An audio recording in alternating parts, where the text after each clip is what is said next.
साथियों, आप सभी को बहुत बहुत नमस्कार और आपका स्वर कथा चैनल पर एक बार फिर से बहुत बहुत स्वागत। मित्रों, अक्सर ये माना जाता है कि पृथ्वीराज चौहान दिल्ली के सिंहासन पर आखिरी हिंदू सम्राट, पर यह सत्य नहीं। ठीक 350 वर्ष के पश्चात दिल्ली की गद्दी पर एक और हिंदू शासक सिंगारूढ़ हुआ, सिंहासन पर बैठा। 7 अक्टूबर 1556 को दिल्ली के पुराने किले में हेमू, जिसको विक्रमादित्य की उपाधि, हाँ दोस्तों, वही विक्रमादित्य जो शायद भारत के इतिहास का एक बहुत ही महानतम सम्राट था, जिसके विषय में अनेक कहानियां प्रचलित। हेमू का विधिवत वैदिक रीति से राज्याभिषेक हुआ था। एक बार फिर से आशा जागी कि भारत वर्ष में हिंदू साम्राज्य फिर से स्थापित होगा। कौन था ये हेमू, जानते हैं इसके बारे में। हाँ, पर उससे पहले मैं आप सभी से एक निवेदन करूंगा, यदि आपने स्वर कथा चैनल को अभी तक सब्सक्राइब नहीं किया है तो कृपया अवश्य कर दें। आप जितना हमारा उत्साह बढ़ाते हैं, हम उतना ही अच्छा काम करने का प्रयत्न करते हैं। एक कलाकार को उत्साह की बहुत आवश्यकता होती है। हेमू का जन्म 1501 ईस्वी में अलवर के मछेरी गांव में हुआ था। इनके पिता पूरनमल एक बहुत ही सम्मानित पुरोहित, परंतु मुगल काल में पुरोहितों की जिंदगी बहुत ही दुश्वार। मुगल सैनिक पंडित पुरोहितों से बहुत ही नफरत करते थे और उन्हें अक्सर परेशान किया करते थे। पंडित पुरोहितों का जीना मुश्किल हो चुका था। पूरनमल जब बहुत परेशान हो गए, जलालत से बचने के लिए उन्होंने परिवार सहित अलवर छोड़ दिया और हरियाणा के रेवाड़ी में आकर बस गए और पुरोहिती का काम भी कम कर दिया और उनका बेटा नमक का व्यापार करने लगा। हेमू के मन में मूलों के प्रति प्रतिशोध की भावना जलती थी। उसने बचपन में देखा था कि मुगल सैनिक किस प्रकार से उनके पिता को और दूसरे पंडित पुरोहितों को परेशान किया। उसने आस्ता आस्ता नमक का व्यापार छोड़कर अमोनियम नाइट्रेट बनाना शुरू। अमोनियम नाइट्रेट उन दिनों तोप के गोले के बारूद और कारतूसों में काम आया करता था और हेमू ने सप्लाई आरंभ कर दी शेरशाह सूरी के सैनिकों। धीरे धीरे अफगान सेना में उसका पैठ पड़ता गया। हेमू ने उत्साह में रेवाड़ी में ही एक धातु की फैक्ट्री लगा दी, जिसमें तमाम प्रकार के घातक हथियार बनने आराम हो गए। हेमू ने शेरशाह सूरी के सेना को सप्लाई जारी रखी। इससे दबदबा उसका अफगान सेना में और भी बढ़ गया। 17 मई 1540 को कन्नौज के पास बिलग्राम में एक भयंकर युद्ध में शेरशाह सूरी ने हुमायूं को हरा दिया। हुमायूं भारत छोड़कर काबुल भाग गया और इस प्रकार दिल्ली के सिंहासन पर सूरी वंश की स्थापना हो गई। हेमू अभी भी उसकी सेना को हथियार सप्लाई करता था। शेरशाह सूरी की मृत्यु के पश्चात उसका बेटा इस्लाम शाह गद्दी पर जा बैठा। उसको हेमू की योग्यता का पूरा पता था। उसने हेमू को आंतरिक सुरक्षा का मुख्य अधिकारी भी नियुक्त कर दिया। इस पद को वजीर के बराबर दर्जा भी दे दिया और फिर सैन्य जिम्मेदारी भी सौंपी। इसके पश्चात वित्त, आंतरिक सुरक्षा के साथ साथ उसकी सैन्य जिम्मेदारियां और बढ़ गई। 1553 का वो ऐतिहासिक वर्ष था जब हेमू की जिंदगी ने एक नई कर पाई। इस्लाम शाह का देहांत हो गया। उसका 12 साल का बेटा, जो अभी नाबालिग था, गद्दी पर जाना शुरू। परंतु आदिल शाह, जो इस्लाम शाह का भतीजा था, इसे बर्दाश्त नहीं कर पाया और उस बच्चे की हत्या कर दी। आदिल शाह बादशाह तो बन गया, परंतु वो काबिल ना था। वो हेमू की काबिलियत जानता था और उसने हेमू को प्रधान सेनापति नियुक्त कर दिया। आस्ता आस्ता सेना की और शासन की सारी बागडोर हेमू के हाथ में आनी शुरू हो गई और हेमू एक प्रकार से बेताज बादशाह बन गया। हेमू ने सत्ता हाथ में आते ही टैक्स न चुकाने वाले अफगानों को कुचलना आरंभ, कईयों को मौत के घाट उतार दिया और फिर चल पड़ा बंगाल फतेह।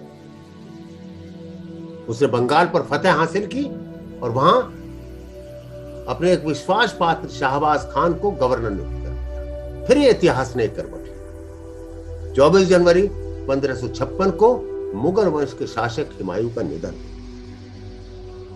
और उनका 13 साल का बेटा अकबर कन्नौर में गद्दी नशीन हुआ और उसका रीजेंट बना बैरम खान। जैसे ही हेमू को पता लगा कि हुमायूं का देहांत हो गया है, उसने फौरन अपनी सेना को दिल्ली कूच करने का आदेश दे दिया और हेमू अपनी विशाल सेना के साथ बंगाल से दिल्ली की ओर बढ़ चला। रास्ते में बहुत से सूबेदार सामंतों को, जिन्होंने उसकी खिलाफत करने की कोशिश की, उनको पराजित कर दिया और जा पहुंचा आगरा। आगरा का सुल्तान उससे इतना डर गया था कि हेमू के आने से पहले ही वो आगरा छोड़कर भाग गया। अब आगरा हेमू के कब्जे में था। हेमू ने वहां से कूच किया दिल्ली की और 6 अक्टूबर 1556 को दिल्ली के तुगलकाबाद में सेनापति तर्दी बेग की सेना को हरा दिया। हेमू की सेना ने 300 मुगल सैनिकों का संहार कर और बाकी जो बचे थे वो युद्ध से भाग निकले और अगले दिन 7 अक्टूबर 1556 को ऐतिहासिक दिन आ पहुंचा जब हेमू का, जैसा मैंने आरंभ में ही बताया था, विधिवत वैदिक रीति रिवाज से राज्याभिषेक हुआ और फिर से दिल्ली की गद्दी पर एक हिंदू सम्राट तक नशीं हुआ। हेमू ने अपने जीवन में कुल 23 युद्ध लड़े और 22 में उसको विजय प्राप्त हुई। इतिहास ने फिर एक और करवट ली। पानीपत के मैदान में मुगल और हेमू की सेनाओं का आमना सामना। बैरम खान उससे लड़ना तो चाहता था, परंतु इतना खौफ खाता था, इतना डरता था उससे कि वो खुद युद्ध के मैदान में नहीं आया, ना ही उसने अकबर को आने दिया और अपने 5000 सबसे अच्छे सिपाहियों के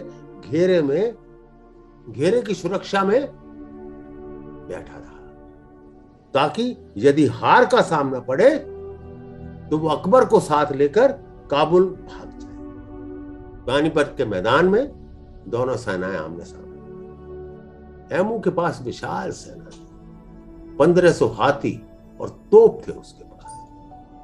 मुगल सैनिक कहां टिक पाते उसकी बहादुरी के आगे। मुगल सेना हारने के कगार पर जा पहुंची। तभी दुर्भाग्य, मैं भारत के इतिहास का दुर्भाग्य कहूं कि हेमू का दुर्भाग्य कहूं या हिंदू साम्राज्य का सपना लेने वालों का दुर्भाग्य कहूं, हेमू की आंख में एक तीर जा लगा और वो आकर आंख में धंस गया। हेमू निढाल हो जमीन पर। हेमू का महावत भी मारा जा चुका था।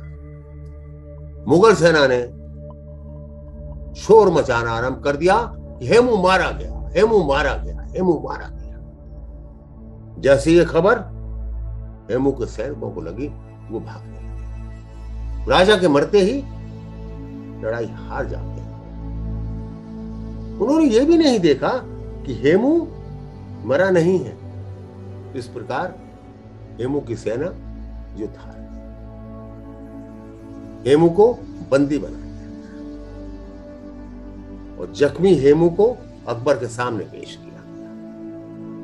बैरम खां उस जख्मी हेमू से भी डरा हुआ था, खौफ खाया हुआ था। उसने अकबर को कहा, हेमू को जिंदा छोड़ना ठीक नहीं है, और ये कहकर अपनी तलवार से उसका धड़ अलग कर दिया। एक ऐसे बहादुर को जिसको वो युद्ध के मैदान में तो ना हरा पाए, ना मार पाए, बंदी बनाकर मार दिया गया। परंतु देखिए इनकी घृणा, इनका चरित्र, हेमू के कटे हुए शरीर को। परंतु देखिए मुगल सेना का अत्याचार, विद्रोहियों में खौफ पैदा करने के लिए हेमू का कटा हुआ सिर काबुल के दिल्ली दरवाजे पर टांग दिया गया, और उसका धड़ जहां उसका राज्याभिषेक 1 महीने पहले हुआ था वहां टांग दिया गया। परंतु इनकी क्रूरता का आलम देखिए, इनके 82 साल के बुजुर्ग पिता को भी बंदी बना दिया गया और उसे इस्लाम कबूल करने पर मजबूर किया। परंतु वो पुरोहित भी तो एक बहादुर बेटे का बाप, उसने इस्लाम कबूल करने से साफ मना और कहा कि चाहे मेरी जान ले लो पर मैं अपना धर्म परिवर्तन नहीं करूंगा। नतीजा क्या होना था? उनका सर भी कलम कर दिया। एक तीर ने, एक आवारा तीर ने हिंदुस्तान का इतिहास फिर से बदल दिया। पर हां, हेमू ने दिखा दिया कि एक गरीब परिवार, एक गरीब पुरोहित का बेटा भी अपनी बहादुरी से, अपनी काबिलियत से राज सिंहासन पर बैठ सकता है। ये एक प्रेरणा है हम सबके लिए। मित्रों, अगले सप्ताह फिर आपसे भेंट करूंगा रविवार के दिन। हाँ, एक सूचना मैं आपको अवश्य दे दूं कि जल्द ही हम एक सीरीज आरंभ करेंगे महाभारत के एक ऐसे योद्धा के विषय, जिसके बारे में यह कहना बहुत मुश्किल है कि वो नायक था या खलनायक। आशा है आपको वो पसंद आए। तब तक के लिए उस सीरीज का इंतजार कीजिए। हाँ, परंतु एक नई कहानी के साथ मैं फिर आपके सामने आऊंगा अगले रविवार। नमस्कार और बहुत बहुत धन्यवाद।